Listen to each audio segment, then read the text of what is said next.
It's funny how betrayal feels sharper when it comes from someone you'd once sworn to protect with your life. And it's even funnier when that betrayal feels less like a knife and more like a kiss you weren't supposed to crave. Ethan Clarke had always believed fate played cruel tricks on people like Hyman Omega, boy born in a small American town where the words different and weak were treated as synonyms. He was used to hiding, to keeping his scent dampened, his presence muted, because in a world where alphas dictated destiny, omegas like him were supposed to be silent. But he wasn't prepared for fate's cruelest joke, that the alpha destined for him wasn't some stranger from far away, but Ryan Carter, his best friend, his so-called blood brother, the boy who had once shared peanut butter sandwiches with him under the school bleachers, the boy he thought he'd never have to fear. Ryan had always been the one person Ethan believed he could count on. Loyal to a fault, fiercely protective, reckless in a way only alphas could afford to be. They'd grown up side by side, football games, late-night drives in Ryan's beat-up truck, whispered secrets under starlit skies. Ethan had given Ryan his trust, his laughter, his childhood. He never realized he'd also given Ryan his heart, piece by aching piece, until it was too late to take it back. The discovery hit like thunder on a clear day. Ryan wasn't just an alpha. He wasn't just a friend. He was Ethan's fated mate. The truth revealed itself in a way that left Ethan's world unsteady, Ryan's gaze lingering too long. The subtle pull of scent and instinct, the unbearable heat in Ethan's veins whenever Ryan was near. And Ethan hated it. Because how could you not hate fate when it tangled love and loyalty into something so impossible? The first time Ryan confessed, his voice was low and raw, like gravel scraping against Ethan's heart. "You're mine, Ethan. You've always been mine. And I can't keep pretending otherwise." Ethan had laughed bitterly, though his hands trembled. "You're insane, Ryan. You're my best friend. My brother in everything but blood. Don't you dare ruin this." But deep down, Ethan wasn't laughing. He was breaking. The air between them had changed ever since. Every brush of shoulders, every accidental glance, every silence heavy with words unsaid, it all became a battlefield. Ethan wanted to run, to escape the weight of destiny, but running from Ryan felt like running from his own skin. And Ryan wasn't letting go. The story really began on a humid summer night in their small Illinois town. The cicadas screamed in the trees, the air smelled of asphalt and gasoline, and Ethan sat on the hood of Ryan's truck, knees pulled to his chest. He had just gotten off a long shift at the diner, still smelling faintly of coffee and grease. Ryan leaned against the truck beside him, arms folded, his eyes trained on Ethan like he could see every secret hiding in his chest. "You ever think about leaving this place?" Ethan asked quietly, staring at the dark highway that stretched endlessly ahead. Ryan's jaw flexed. "All the time. But I'm not going anywhere without you." Ethan's stomach twisted. He hated the way his pulse jumped at Ryan's words, hated how the bond tugged at him like invisible strings. "Don't say things like that." "Why not? They're true." "Because." Ethan swallowed hard, hugging his knees tighter. "Because you don't get to decide my life. Not as my friend, not as," he choked on the word mate, like it was poison. Ryan turned to him, blue eyes burning with a storm Ethan couldn't look away from. "Then tell me I'm wrong. Tell me you don't feel it too." Ethan wanted to scream that he didn't, that Ryan was imagining things, that their bond was a mistake. But the truth pulsed inside him, undeniable and merciless. His body betrayed him, sense spiking with suppressed need, heart racing so fast it hurt. And Ryan's expression softened, as if he could feel every shard of Ethan's conflict. "Ethan," he whispered, the name falling from his lips like a prayer. "I'd never hurt you, but I can't stop wanting you. I can't stop being what I am." Ethan pushed him away that night, hard. But even as he walked home alone, fists clenched and heart aching, he knew this wasn't the end. It was only the beginning. High school had ended years ago, yet their town still felt suffocating. Everyone knew everyone. Everyone whispered. And Omegas were expected to follow the rules, find an alpha, settle down, have kids. Ethan had spent his whole life fighting against that destiny, dreaming of a future where he wasn't defined by biology. He wanted college, art, maybe even New York City one day. He wanted freedom. But freedom was hard to imagine when Ryan was everywhere. At the gas station, at the diner, on Ethan's doorstep with that infuriating mix of stubbornness and care. Ryan was part of his life in ways Ethan couldn't untangle. And now, with the mate bond simmering beneath their skin, every encounter was fire waiting to ignite. Once, Ethan had told himself Ryan was safe. Now, Ryan was dangerous. And yet, the most dangerous thing of all was how safe Ethan still felt when Ryan's hand brushed his. Ethan tried dating other people. It was the logical solution, wasn't it? He went out with an Omega boy from the next town over, sweet and shy, someone who looked at him with kind eyes. But when that boy kissed him, Ethan felt nothing. No spark, no heat, just emptiness. The next day, Ryan showed up at the diner, jaw tight, fists clenched, eyes dark with barely restrained fury. "You think he can give you what I can't?" Ryan demanded, voice low and trembling with something feral. Ethan's tray nearly slipped from his hands. "Get out, Ryan.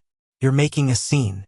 "Answer me," Ryan growled, stepping closer, crowding Ethan against the counter. His scent rolled off him in waves, alpha dominance burning the air. Ethan's heart thundered, both in fear and something dangerously close to desire. "You're not my keeper. You don't own me." Ryan leaned down until their foreheads almost touched. "No, but I was made for you, and you were made for me. You can fight it all you want, Ethan, but you know I'm right." For a split second, Ethan thought Ryan might kiss him. For a split second, he wanted him to, and that terrified him most of all. The tension between them only grew, like a storm cloud heavy with rain. Ethan avoided Ryan, but every avoidance made the bond ache more, like hunger gnawing at his soul. He dreamt of Ryan dreams where their hands intertwined, where Ryan's voice murmured promises against his skin. He woke up shaking, furious at himself for wanting what he swore he'd never accept. Because if he gave in, if he let Ryan claim him, it would mean surrendering everything. His independence, his future, his fight to be more than an Omega bound by biology. But maybe the cruelest truth was that the bond didn't care about independence. It didn't care about pride. It was instinct, primal and inescapable, written into their very blood. And Ethan was running out of strength to resist. Ethan had always thought love was supposed to be neat, something tidy and safe, like the romantic comedies he used to watch on late-night TV. What he and Ryan had was nothing like that. Their love was messy, bruised, stitched together by anger and forgiveness, by choices that hurt and healed in equal measure. And maybe that was why it felt real. The night of the storm still clung to Ethan's memory, the way Ryan had held his wrist like a lifeline, the way Ethan had finally cracked open and admitted the truth he'd buried for so long. That moment changed everything. After that, Ethan stopped running. Not because his fears vanished, but because Ryan made it clear he wasn't going to trap him. The bond wasn't a cage. It was a tether, yes, but one Ethan could choose to follow or not. Ryan gave him space when he needed it, stayed silent when words would only bruise further, and showed him day by day that love didn't have to mean surrender. It was slow, painfully slow. Ethan still flinched at the idea of being claimed, still bristled at how the world looked at them, how whispers followed an Omega who refused to conform. But Ryan was there, always. When Ethan applied to art schools out of state, Ryan was the first person to read over his portfolio, even if he didn't understand a damn thing about brushstrokes and negative space. When Ethan pulled all-nighters painting, Ryan would show up with coffee, grumbling but proud. Little by little, Ethan realized that being loved by Ryan didn't make him smaller. It didn't chain him down. If anything, it made him braver. The gallery opening was the turning point. It was Ethan's first real show in New York, a collection of pieces that bared more of his soul than he was entirely comfortable with. Abstract canvases soaked in raw colors, deep reds of anger, muted grays of fear, bursts of yellow where hope had managed to crack through. People drifted from painting to painting, murmuring words he couldn't quite catch. And there, standing tall and solid by his side, was Ryan. Ryan didn't say much. He never did in crowds. But his hand found Ethan's, grounding him when nerves threatened to undo him. His thumb traced circles against Ethan's palm, quiet and steady. "You're glowing?" Ryan whispered, leaning down so only Ethan could hear. Ethan laughed shakily. "That's just the lights." "No," Ryan said firmly. His blue eyes locked on Ethan's, full of something fierce and unshakable. "That's you. Finally letting people see what I've seen all along." And just like that, the noise of the room fell away. Ethan squeezed Ryan's hand, feeling tears burn at the corners of his eyes. For the first time, he didn't feel like a fraud. He didn't feel like a scared little Omega trying to prove he was more. He felt like himself. Enough. But the world outside wasn't kind. Not everyone at the gallery came to celebrate. Whispers followed them, sharp-edged and ugly. A man near the back sneered loud enough for Ethan to hear. "An Omega showing in New York? Guess his alpha bought his way in." Ryan's shoulders tensed instantly, fury sparking in his eyes. Ethan squeezed his hand, shaking his head. "Don't, please." Ryan's jaw worked, but he stayed silent. Later, though, when the crowd thinned and Ethan leaned against the wall in exhaustion, Ryan cupped his face, rough thumb brushing over his cheek. "You don't owe them anything, Ethan. You never did. They'll always try to cut you down. But you," his voice broke, soft and aching, "you're bigger than their words. You're everything." It was in moments like that Ethan finally let himself believe. The first time Ethan said, "I love you," wasn't in some cinematic scene. It was 2 a.m. in their tiny apartment, with rain tapping against the window and Ryan passed out on the couch. Ethan had stayed up working on a painting, lost in the rhythm of color, and when he finally set the brush down, he looked over at Ryan slouched uncomfortably, hair falling into his eyes, mouth slightly open in sleep. Something in his chest just gave. He walked over, crouched beside the couch, and whispered it into the quiet. "I love you." His voice shook, but the words felt right. Scary, but right. Ryan's eyes opened instantly because of course he wasn't really asleep. He blinked at Ethan, groggy and confused, then slowly smiled, the kind of smile that undid Ethan completely. "Took you long enough?" Ryan murmured, pulling him down into a kiss that tasted of home. Years later, Ethan would look back and realize that was the moment he stopped resisting. Not the storm, not the gallery, not even the first kiss.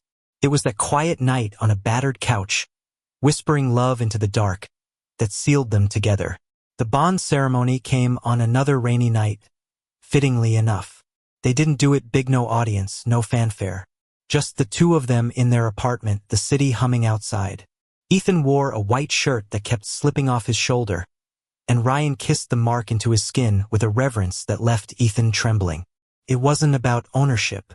It wasn't about biology. It was a vow, one they both chose.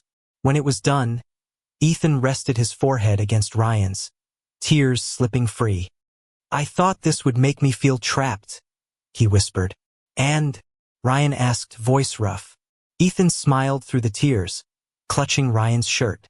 "It feels like freedom." Time passed. Life wasn't suddenly perfect.